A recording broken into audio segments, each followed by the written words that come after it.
Nek perlu kendaraanku rada papat kae. Dolen. Kae tak hitung ping 3 rodane, Truk. Papat yo, 3. Sing siji serep. Ora tak pasang. Oh iya ning sak payu-payune ya, pokoke nggo ragat anakku. Ya.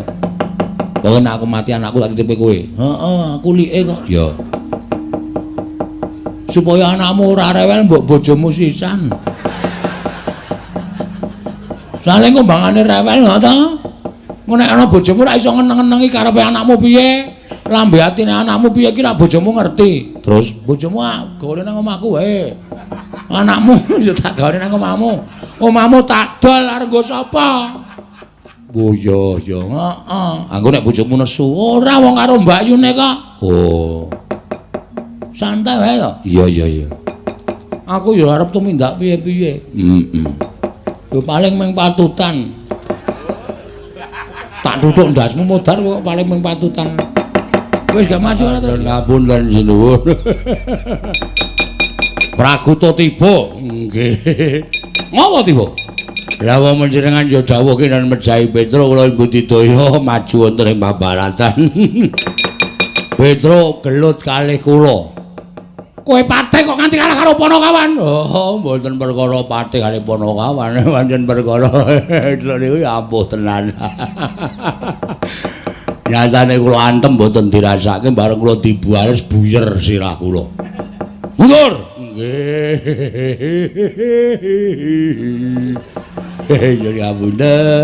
Nyuwun ngapunten. Ngedian. Patih kok pekok. Mungsuh Pedro kok kalah. Panakawan. Saya kira Maranata Mandura Prabu Baladewa. Petro kowe ngias-ngiani dadane Nata Mandura Prabu Baladewa ora minggat saka negara Ngamarta. Greten nenggala jeblok ketemu.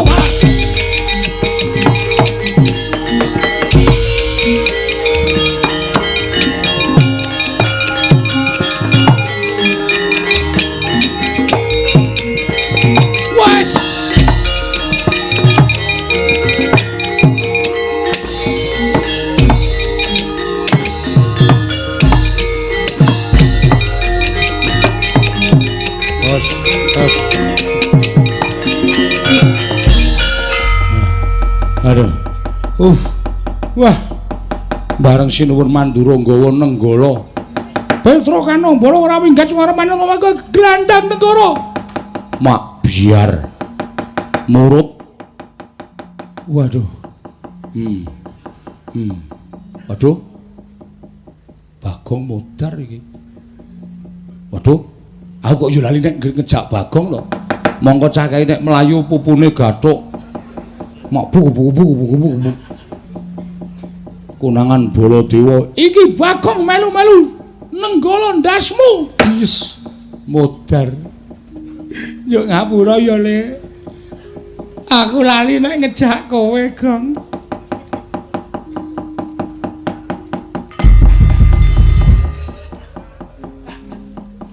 Kok iso tekan kene, Gong? Ngojek. Wah. Wae keterlaluan Tru. Dumeh mlayu banter terus aku ora tok.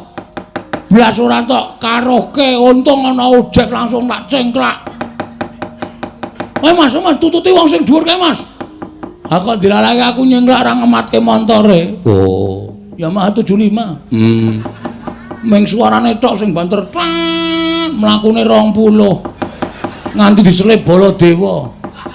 Oh to. Wah, wis kacau aku. Akhire ya tekan kene. Ayo mulai yo nek ra mulih mati tenan awake dhewe. Kok nek mati durung kowe Darantasena, wis ora usah mikir Darantasena. Darantasena iki ya iso lho ngapusi. Tak wangi truk mlebu bumi terus dheke bali terus nang omah guyu. Biasa ngono kuwi wis biasa. Dihapus-hapusan ngono kuwi wis biasa. Ha ta? Ngaku kerep kok ngapusi ngono kuwi. Kira-kira kancane dipaeka keneng ngono karo mudiar kowe ngono. Wis biasa, mula aku ya semelang rondo Antasena kok nek dhek bersifat seperti itu ra ade cilaka. Heeh ya. Ayo mulai wae. Ane nek mulai engko bapak nesu. Ngene wae. Kowe apa aku sing methuke Baladewa? Oke. Niat sisan, Tru. Niat sisan. Diundi. Yo. Sut padha. Sut padha. Sut. Apa e?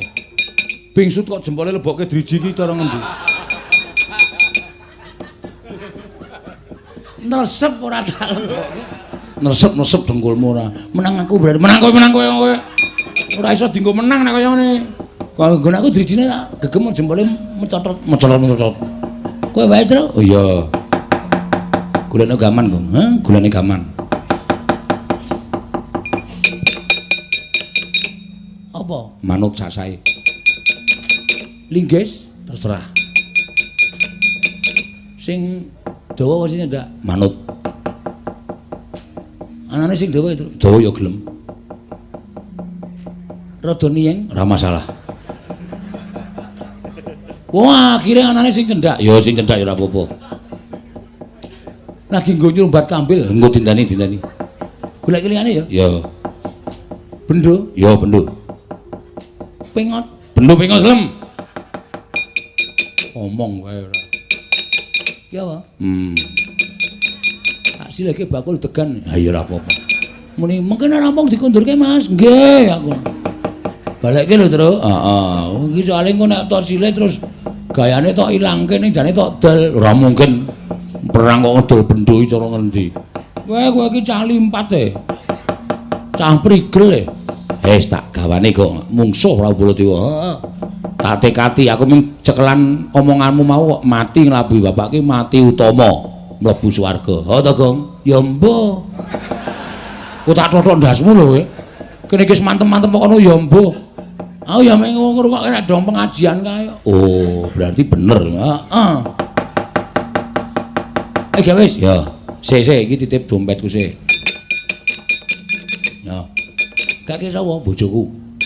Omongno bojoku nek aku 3 dina ora bali kok nyelameti tekan 1000. Berarti aku mati. Tru, kowe iki tak kon waras ya, Tru. Lah witekno maju perang ki anane ming mati karo mukti kok. Monggo sing mungsuhku ampuh. Wis ben mati ra apa-apa. Engko piye bojomu ora anak-anakmu? Lah kowe iki like iki ngopo? Nek aku ora ana kowe dadi like padha karo kowe dadi wong tuane anak-anakku. Anak-anakku open ana. Malah abot uripku. Open ana. Ning aku ora bakal gumantung karo kowe, Gong. Nek misale anakku telu kae engko wis do gedhe anu jenenge iki lulus sekolah kabeh. Sigarno Tegal ki dulu omah kae. Entuk tanduri jagung kae. Heeh. Dol ora apa-apa ora gat anak-anak. Oh iya. Nek perlu kendaraanku rada papat kae. Dolen. Kae tak hitung ping 3 ya rodane, Tru. Papat yo, 3. Sing siji serep. Ora tak pasang. Oh iya, Ning. Sak payu-payune ya, pokoke nggo ora gat anakku. Ya. Pokoke nek aku mati anakku tak titipe kowe. Heeh, aku like kok. Ya. Supaya anakmu ora rewel mbok bojomu sisan. Soale ngombangane rewel ngono to. Ngono nek ana bojomu ora iso ngeneng-ngenengi karepe anakmu piye. Lambe atine anakmu piye ki nek bojomu ngerti. Terus bojomu gawe nang omahku wae. Anakmu yo tak gawe nang omahmu. Omahmu tak dol arep nggo sapa? Oh iya, heeh. Anggo nek bojomu nesu, ora wong karo mbakyune kok. Oh. Santai wae to? Iya.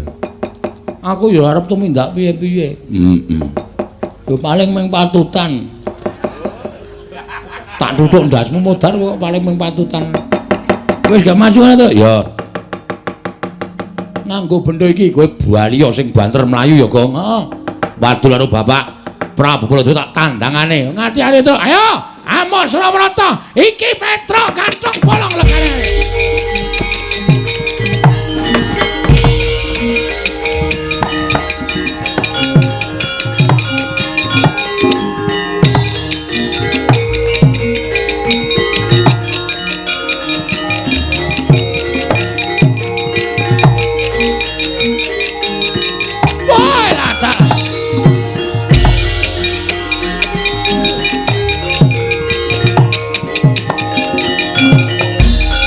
Wah, panusmaning jajaran iblis menungso ora tatanan. Lah iki Petruk, kowe ngadepi Nata Mantura Prabu Baladewa? Nggih. Lho, Kowe wani karo Kyai Nenggala. Iki tamake Gunung Jugruk Segara Asat. Iki bendone bakul degan. Tau nggo nyolong kambil ping 3 ra konangan. Wah, dapure dapurmu kuwi. Halo. Bolondong le sampean oklor sing tekaning payiteri. Ah, mati dereng aku. Oh, kota ngaprapal. Kendang ngapracondang legane hari.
Yayi, sewu-sewu kalapatanipun ingkang Raka Tadah Wadana. Ngantos kula mboten saged mambengi paring Koko Prabu anggenipun sampun duka yayasinipi. Awit pokal gawinipun Petruk, satemah Petruk sakmangke kenging Kyai Nenggala kendang kapracun dan kontal kaprapal. Iya kula nyuwun pamunten. Petruk sajaipun pancen ngiwi-iwi dhateng Raka ing Mandura. Petruk sajaipun ngiyas dhateng Raka ing Mandura. Wekasan Petruk kula tegakaken kula tamani Kyai Nenggala kontal kaprapal kendang kapracundang. Koko Prabu mestinipun boten mekaten lampaning kedah sinandang tuwuning kedalu mampah. Jur nyatanipun Petruk menika tasih Panakawan Paduka piyambak namung kenging menapa Maduka Wentala dhateng Panakawan Petruk. Menika mangke menawi ngantos Kyai Semar uninga dhateng lelampanipun Petruk. Tan murunga Kyai Semar badhe murina. Tan trimanipun Kyai Semar anutuh dhateng para Pandhawa Koko Prabu. Inggih kula ngertos. Mula samangke tumunten kula manggihaken margi ingkang prayogi. Margi ingkang prayogi kados pundi, Yayi? Gandeng ingkang damel kendangipun Petruk menika Koko Prabu Mandura, mila kula ingkang minangka dados kandhangipun Taruna. Kula sagah ngupaya dhateng Petruk. Menawi ngaten ngaturaken panuwun ingkang tanpa pepindhan namung kemala wonten reruba bebananipun. Bebana tuwin rerubanipun menapa Koko Prabu? Kula nyuwun pustaka Jamus Lima Sada kaparingaken dhateng kula. Kemareng kula nganthi pustaka Jamus Lima Sada wangsul dhateng Negari Ndorowati mangke menawi Negari Ndorowati sampun ketingal padhang. Tumunten kula ngunduraken pusaka dhateng Paduka Yayi Prabu sak sampunipun kula ngunduraken pusaka. Tumunten kula badhe ngupaya wonten pundi dunungipun Petruk Yayi Samyaji. Koko Prabu menapa ing Paduka dawuhaken menika menapa kepara saestu Yayi mboten wonten jamak limanipun kula wantun matur ujar lelamisan. Menapa ing kula aturaken menika kandhas dumugi ing batos Koko Prabu Mandura ing dados paseksen mangke menawi kula sampun saged maluyakaken Negari Ndorowati tumunten kula ngunduraken pusaka sartanipun kula ngupaya dhateng Petruk. Koko Prabu menawi tetula mekaten kula namung jumurung ndederek paduka Kanjeng Koko Prabu. Pustaka kula aturi nampi. Monggo Koko Prabu kula aturi nampi Koko Prabu. Sih Kresna. Apa aku ora dikeparengake bali marang Mandura? Koko Prabu. Kinarya tanggal jawabipun ingkang rayi paduka lenggah rumpi wonten negari Ngamarta. Mangke menawi kula sampun ngunduraken pusaka lan manggihaken Petruk tumuli paduka kula kanthi kondha dhateng negari Mandura. Ngono. Inggih. Yo. Aku mengkari manut. Lenggah prayogi rumiyin kula tak damel sranana walinipun negari Ndrawati. Yo, Kresna sakarepmu. Monggo Yayi kula aturi maringaken. Monggo Koko Prabu kula aturi nampi Koko Prabu.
Setyaki wonten timbalan. Lah kok ora yo adat sabene pendak-pendak pun Kakang Prapta negara ing Ngamarta mesti nampa panembrama ingkang gawe bungah penggalipun Kakang. Ning kok ora kaya sagedakan iki lah kok dadi padha pating celinguk. Werkudara ora kuwawa mandeng lawan pun Kakang Arjuna malah ndungkluk. Yai Samyaji sajake rengu pasuryane Koko Prabu Mandura. Nggih. Eneng wonten menapa Prabu? Sik. Kok kowe tambuh ki yo? Lagi wae sira Yai Prabu Ndrawati kuwi mungkur saka negara Ngamarta. Jarene negara Ndrawati ketapan pegebluk, bisane waluyane Remala Temajati ana tinumbalan pustaka jamus Myang Jimat Lima Soto. Nganti tak rewangi aku padu karo Petruk, gelut karo Petruk. Petruk tak tamani Kyai Nenggala kendang kaprasondang. Terus ya Yari mboyong pustaka jamus Lima Soto. Lah kok iki bali meneh nang kene iki piye? Setyaki wonten timbalan, cetha saiki wonten menapa? Ana Surya kembar. Mboten ketingal. Kowe sing ora tanggap. Yayaji, kula nuwun sewu. Nyuwun pangapunten menawi kula mboten munjuk atur ngersa paduka Yai Samyaji, Werkudara. Sing gedhe pangapuramu ya Dimas yen pun Kakang ora paring pangandikan kelawan Siadi. Ya mung sawise pun Kakang Prapta ana ing kene pun Kakang kepengin sak pejagong kelawan Janaka, Arjuna. Wonten paring adhawu. Yen perangan ingkang padha lenggah ning kene ora tak percaya nanging Siadi ingkang pun Kakang Pitaya ngungkap marang lelakon iki. Para paduka Kanjeng Koko Prabu ayo sawangan pun Kakang. Aja nganggo netra batin, lahir nanging nggunakno netra batin. Sawangan nata Ndrawati. Yayi, apa to sababipun Kakang percaya kelawan Siadi merga ing endi ana Janaka ing ngono ana Kresna. Loro-loro ning atunggal ing ora bakal bisa dipisahake. Upama kembang karo sarine, upama geni karo urupe. Arjuna sawangan to. Nganggo permana jati ingkang mboyong pustaka jamus Lima Soto ki pun Kakang apa dudu Janaka? Aduh Koko Prabu ketiwasan.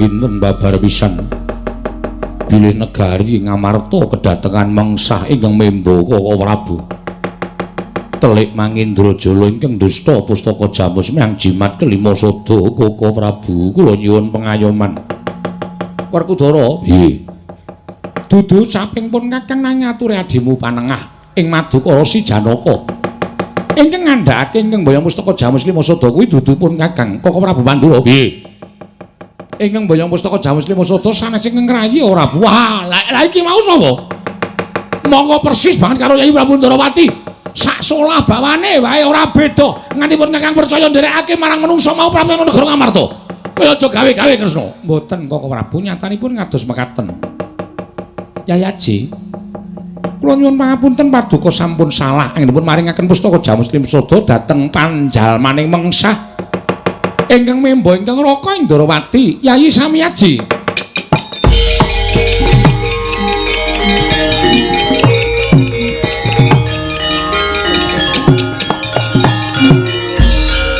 Kresna kakangku aja aling-aling adiku lanang Madukara Werkudara kuwi nggone wong utuh nadyan kowe paring pangandikan akeh-akeh ning Werkudara ora tau ora percaya kelawan apa sing ndak weruhi nganggo netra waloka apa sing kelakon lan sing dumadi hilanging pustaka Jamus Lima Sada tak sawang saka Kresna kakangku baline ya saka kowe ora iso mbalekke pustaka Jamus Lima Sada aja ngaku kowe dulur tuane para Pandhawa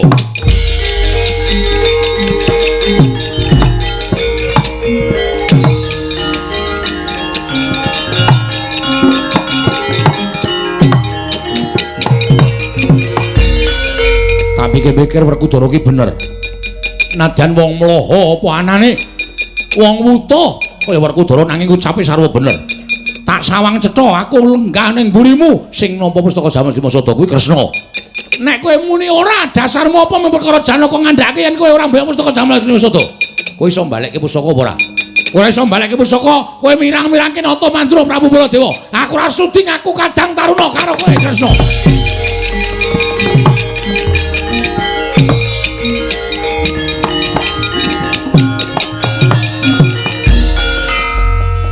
Setyaki wonten timbalan. Bar ngunek-unekke aku ora. Mboten. Ayo to, mumpung aku lagi dadi wong luput, dadi wong salah. Mboten Koko Prabu. Koko Prabu kula nyuwun pangapunten Arjuna kula wonten timbalan. Kowe tak kandhani ya Yayi, besok meneh kuwi aja gampang percaya, merga kudu nggunakake netra batin. Inggih. Kakang Semar ki wong lantip, Kakang Semar ki wong tanggap. Ngerti yen to negara Ngamarta kuwi ana mendung ingkang bakal dadi udan. Tumuli utusan kalawan Petruk supaya dadya pepayung lumantar pangandikaning Kyai Semar Badranaya ning wangune Pandhawa ora tanggap. Mendung wis dadi udan, wis dadi banjir ingkang anempuh negara Ngamarta. Koko Prabu kula rumaos lepat. Mula Semar ki aja nduk sawang nganggo netra waloka. Semar guyu ki durung karuan bungah, Semar nangis ki durung karuan sedih. Mekaten Koko Prabu. Kepareng paduka kados pundi? Ayo sowan ing Karaka Dempel. Wonten menapa? Ngaturake saking keluputan lawan Kakang Semar lan njaluk pituduh. Kudu kepiye Pandhawa gone bakal ngupaya pustaka Jamus Lima Sada. Menawi tulung mekaten monggo kula dherekaken Setyaki wonten timbalan. Kowe tak tinggal ning kene dhisik ya Dimas. Kula mboten parengaken nderek ora. Mengko yen wis purna rampung darmaning nata Ndrawati pun Kakang bakal bali marang Praja Ngamarta nganti lawan Siadi. Nggih, ngestaken dawuh. Ndherekaken sugeng tindak paduka lan Kakang Mas Arjuna. Monggo Koko Prabu kula dherekaken. Ayo Arjuna, sewang-sewangan laku arepun Kakang Prapteng Karang Kadempel. Suwawi kula dherekaken Koko Prabu.